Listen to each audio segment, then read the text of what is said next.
तुम्हारी सुंदरता लेकर के चाटूंगा। तू बांझ है, बच्चा पैदा तुम कभी भी नहीं कर सकती।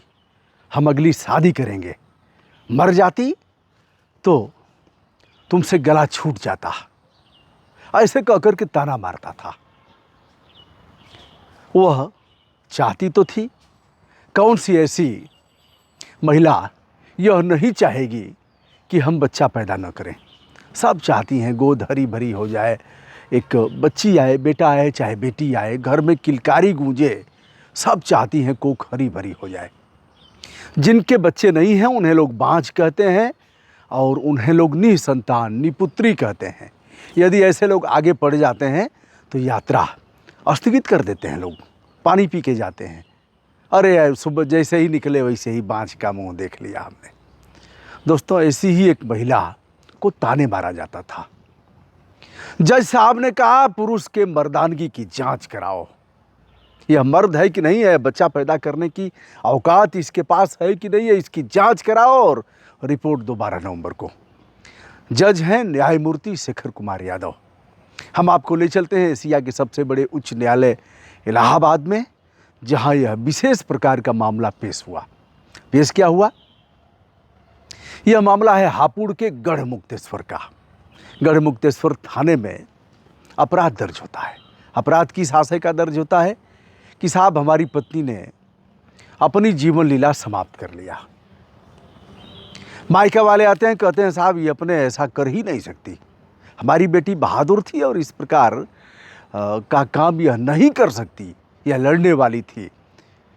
तो अब अपराध दर्ज कराया मायके वालों ने, दहेज मांगने का, ताने मारने का, परिवार के अन्य सदस्यों सहित पति का कि यह बांझ है, निपुत्री है और इसके वजह से हम दूसरी शादी नहीं कर पा रहे हैं।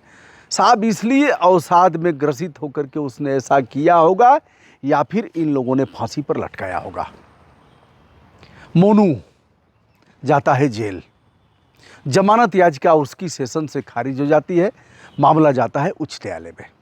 उच्च न्यायालय में इधर से भी अधिवक्ता, उधर से भी अधिवक्ता, बहस होती है जमानत के ग्राउंड पर। शेखर कुमार यादव ने पूरा मामला सुना, जो उच्च न्यायालय के न्यायमूर्ति हैं। सुनने के बाद उन्होंने कहा, क्या ऐसे समस्त मामलों में महिलाओं पर ही दोष मढ़ा जाता है कि यह बच्चा पैदा करने लायक नहीं है, यह जननी हो ही नहीं सकती। जांच कराई जाती है, दवा इलाज होता है, झाड़ फूंक भी लोग कराते हैं, ओझा सोखा आते हैं और सारा दोष महिलाओं पर ही मढ़ दिया जाता है। जज साहब इस मामले को गंभीरता से सुनते हैं और सुनने के बाद कहते हैं, जमानत तो हम देंगे किंतु उसके पहले इसके मर्दानगी की जांच कराओ। यह कैसा पुरुषार्थी है। और दोस्तों, आपने देखा होगा तमाम महिलाओं को मार दिया जाता है, उनकी हत्या हो जाती है। ऐसी महिलाएं भी हैं जिनके बच्चे नहीं हैं और इस नाते दूसरी शादी हुई, तीसरी शादी हुई और उसकी स्थिति दोयम दर्जे की है। एक तरह से नौकरानी जैसी पहली औरत की स्थिति है, कारण कि उसने बच्चा पैदा नहीं किया।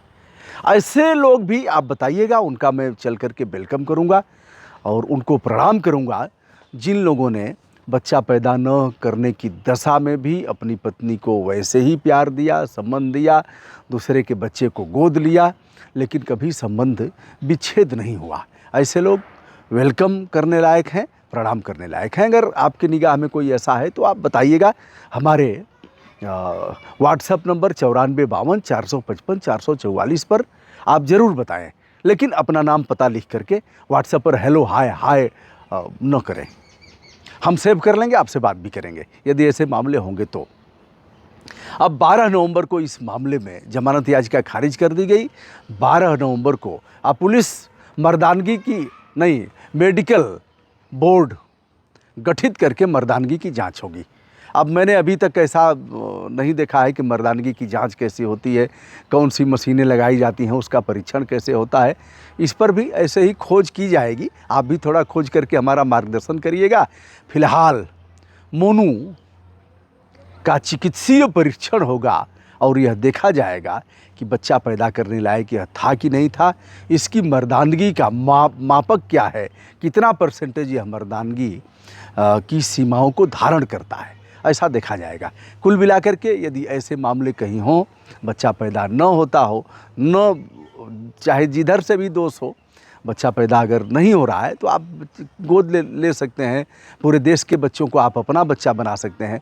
आपके परिवार में कोई बच्चा होगा और आपके बुआ के घर, आपके ननिहाल में, आपके बहन के घर आपका भांजा भांजी कोई होगा, आप उसको, लेकिन ऐसा मत करिए।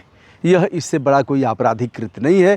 और अपनी जान व्यक्ति तभी देता है जब जीने की समस्त संभावनाएं छीड़ हो जाती हैं। ऐसा भी कभी मत करिए।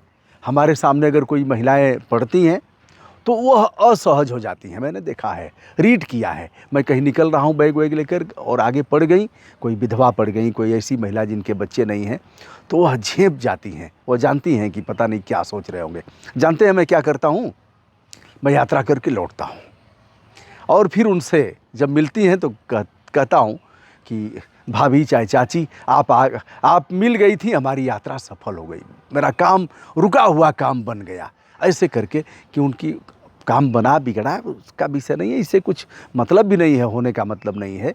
अब ऐसे लोग करते रहते हैं। अगर छींक आ गई तब भी लोग कहेंगे भैया यात्रा तो हमारी असफल हो गई, अब हम नहीं करेंगे। बिल्ली काट दिया तब भी करेंगे। ऐसे आप खुद समझदार हैं दोस्तों। कुल मिलाकर के न्यायमूर्ति शेखर कुमार यादव ने एक बड़ा डिसीजन लिया है और कहा है मेडिकल बोर्ड बैठाओ और इसके पुरुषत्व की जांच करके हमें बताओ, उसके बाद ही हम जमानत याचिका इसकी स्वीकार करेंगे। दोस्तों, मैं हूं ब्रजभूषण दुबे, संपूर्ण आदर के साथ हमारा प्रणाम स्वीकार करें।